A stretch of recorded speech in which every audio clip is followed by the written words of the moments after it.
Dear students of BSc Part 2nd, myself Dr. Purnima Dikshit, I am going to teach you about actinides.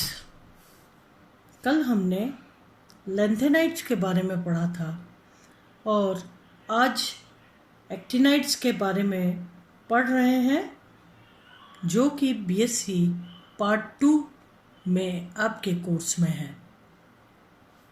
मैं doctor पूर्णिमा दीक्षित आपको ये lecture दे रही हूँ। कल lanthanides के बारे में आपने पढ़ा था कि किस तरीके से लैंथेनम के बाद अगले तत्व में एक इलेक्ट्रॉन बढ़ते ही सीरियम में 4f कक्षक तेजी से ऊर्जा में कम हो जाते हैं और इस प्रकार से सीरियम में ये 58th इलेक्ट्रॉन या 58वां इलेक्ट्रॉन F कक्षक में प्रवेश करता है और इसके बाद लगातार इलेक्ट्रॉन्स F कक्षक में प्रवेश करते जाते हैं। 14F कक्षक में इलेक्ट्रॉन आने के पश्चात, जिसमें कि आखिरी तत्व आपने देखा था ल्यूटेशियम है, और उसके पश्चात ट्रांजिशन एलिमेंट्स शुरू हो जाते हैं।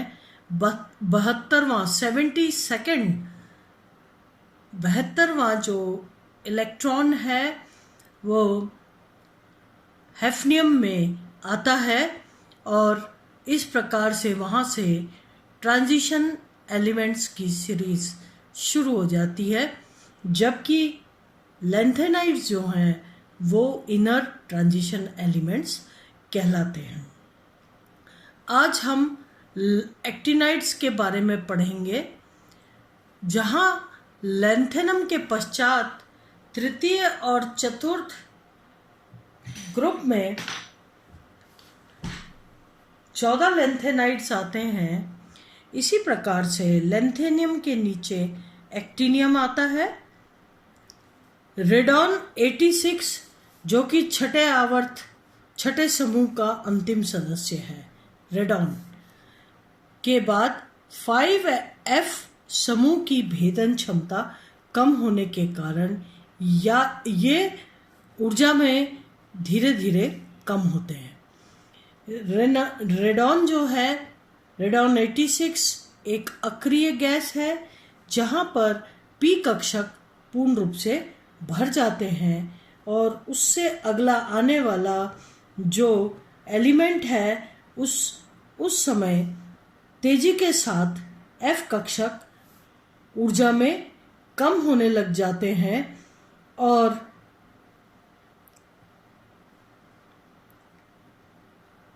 जो है इलेक्ट्रॉन्स अगले उसमें बेरियम में आते हैं और फिर उसके बाद बेरियम 56 के बाद लैंथेनम 57, बेरियम 56 पे S कक्षक पूर्ण रूप से भर जाता है, 7s2 कॉन्फ़िगरेशन हो जाता है, जबकि एक्टिनियम में ये जो है रेनॉन 6d1 7s2 कॉन्फ़िगरेशन हो जाता है एक्टिनियम 89 में।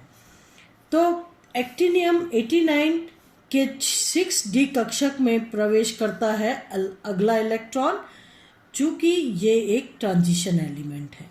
इसके पश्चात अगला इलेक्ट्रॉन 6d कक्षक में ही प्रवेश करता है, यानी थोरियम में रेनॉन के बाद d2 और 7s2 ये कॉन्फ़िगरेशन हो जाता है। तो थोरियम में क्योंकि यहाँ पर भी 5F कक्षक के अधिक फैलाव के कारण वह 6d कक्षक से ऊर्जा में अधिक ही होता है, तो थोरियम का जो कॉन्फ़िगरेशन है वो क्या हो जाता है, रेनॉन 6d2 7s2। थोरियम के पश्चात इलेक्ट्रॉन में जैसे ही एक की बढ़ोतरी होती है, 5x कक्षक जो है इनका ऊर्जा स्तर 6d से कम हो जाता है वह इलेक्ट्रॉन 5s कक्षक में प्रवेश कर जाता है। प्रोटोएक्टिनियम का जो कॉन्फ़िगरेशन है रेनॉन 5f2 6d1 और 7s2, ये हो गया प्रोटोएक्टिनियम का। वैसे यदि देखा जाए तो एक्टिनाइड श्रेणी के शुरू के सदस्यों में 5f व 6d कक्षकों के मध्य ऊर्जा अंतर इतना कम होता है कि इलेक्ट्रॉन परमाणु के नाभिक की तरफ इतने धसे हुए रहते हैं कि थोरियम से यूरेनियम तक सही विन्यास बता पाना कठिन होता है। ये खास बात है, यहाँ पर ध्यान रखने योग्य बात है कि थोरियम तक यानी थोरियम से यूरेनियम तक 5f कक्षक की स्थिति ऐसी होती है कि ये बता पाना कठिन होता है कि इलेक्ट्रॉन 4f कक्षक या 5f कक्षक या 6d कक्षकों में आ रहे हैं। और यही कारण है कि थोरियम, प्रोटोएक्टिनियम और यूरेनियम तक के जो एलिमेंट्स हैं उनका सही इलेक्ट्रॉनिक कॉन्फ़िगरेशन बता पाना कठिन है, क्योंकि 5f कक्षक 6d कक्षक ये करीब ऊर्जा में बराबर होते हैं।